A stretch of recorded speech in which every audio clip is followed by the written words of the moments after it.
Eh bien, salut à tous les amis, aujourd'hui on se retrouve pour une nouvelle vidéo et comme vous avez pu le voir au titre et à l'écran, aujourd'hui on va encore faire un retour d'expérience sur le Garmin Edge 130. Donc ce Garmin, je l'ai acheté en mi-décembre, donc je vous avais déjà fait une vidéo découverte, un peu une unboxing.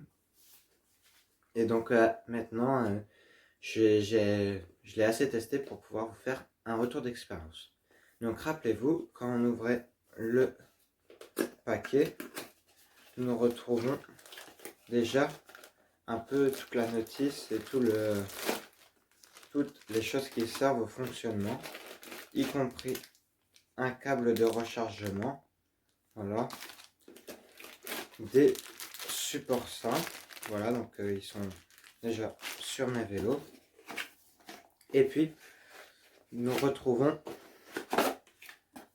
cette boîte ici, et quand on l'ouvrait, on découvrait le Garmin Edge 130. Donc rappelez-vous, ce compteur est proposé au prix de 170 €.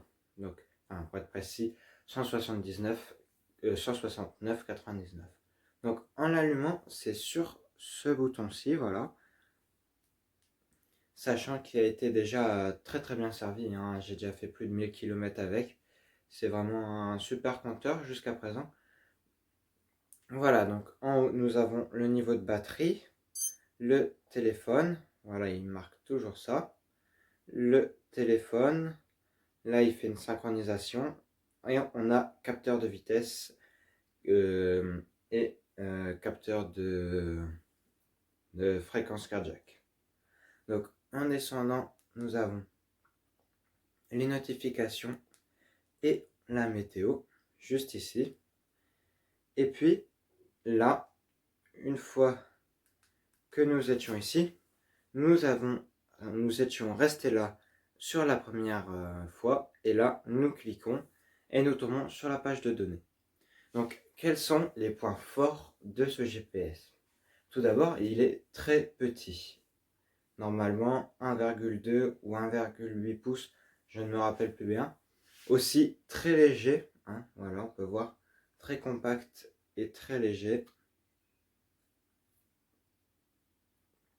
avec ici les supports Brighton et Garmin. Donc voilà. Le deuxième point positif, c'est qu'il ne prend pas de place, comme je vous l'ai dit, car il est très petit. Le troisième point positif, c'est que nous gardons toutes nos données jusqu'à temps que nous le souhaitons dans les paramétrages. Nous allons dans paramètres d'activité, navigation, choisir activité vélo, là, là, voilà, choisir activité vélo, et là on a toutes les activités vélo depuis le début. Un des points négatifs, c'est qu'on n'aura pas une map très détaillée comme il le dit chez Garmin. Il faudra monter en haut de gamme, donc vers le Edge 520 ou le Edge 820, 1000, 1030 ou le Edge Touring qui ne fait pas partie de la gamme des Edge comme d'habitude. Donc le troisième point positif qu'on peut retrouver aussi sur ce GPS là, c'est que dès que nous tombons, nous allons avoir un message qui va s'afficher, et si il ne s'affiche pas, enfin si on ne répond pas OK, il sera immédiatement envoyé un message à vos proches pardon, que vous aurez mis sur Garmin Connect et sur votre GPS. Un des points négatifs aussi que j'ai trouvé, c'est que le fait qu'il soit assez petit, quand on est en danseuse ou quoi, on peut avoir peut-être parfois du mal à le lire, car du coup forcément, voilà, vous pouvez voir que tout est écrit en très petit. Le résultat sur ce GPS, c'est pour que 170 €, nous avons accès à un GPS très complet pour ceux qui ne recherchent pas une map détaillée avec toutes les routes écrites dessus.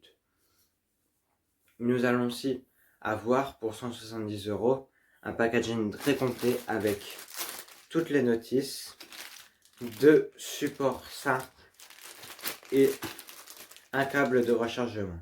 Sachant que pour 230 €, je crois, il existe le pack avec capteur de vitesse et ceinture cardio en plus. Mais forcément, ce sera équivalent prix comme si vous les achetez à côté, avec y compris un support déporté pour certains. L'un des points négatifs que j'ai aussi pu remarquer avec ce Edge 130, c'est que nous n'allons pas trouver une coque comme pour les 530 ou les 830. Nous n'allons pas trouver une coque pour le protéger en cas de chute. Ça, c'est un point très dommage car il y en a pour tous les GPS sauf celui-ci, donc on ne va pas pouvoir réellement protéger notre GPS. Sachant qu'il y a quand même la Dragon vendue avec le pack, même le pack le plus basique comme celui que j'ai, qui peut toujours être très utile pour éviter les vols à l'arraché ou alors quand on chute qu'il tombe trop loin. Donc voilà, j'espère que ce retour d'expérience sur le Garmin Edge 130 vous aura plu. Et moi je vous dis à la semaine prochaine pour une prochaine vidéo. Ciao! Et n'oubliez pas, bientôt je vais faire une vidéo, je réponds à vos questions. Donc je vous mettrai aussi sur Instagram. Et là vous pouvez écrire dans les commentaires. J'en ferai une très bientôt. Donc moi je vous dis à la semaine prochaine pour une prochaine vidéo. Ciao!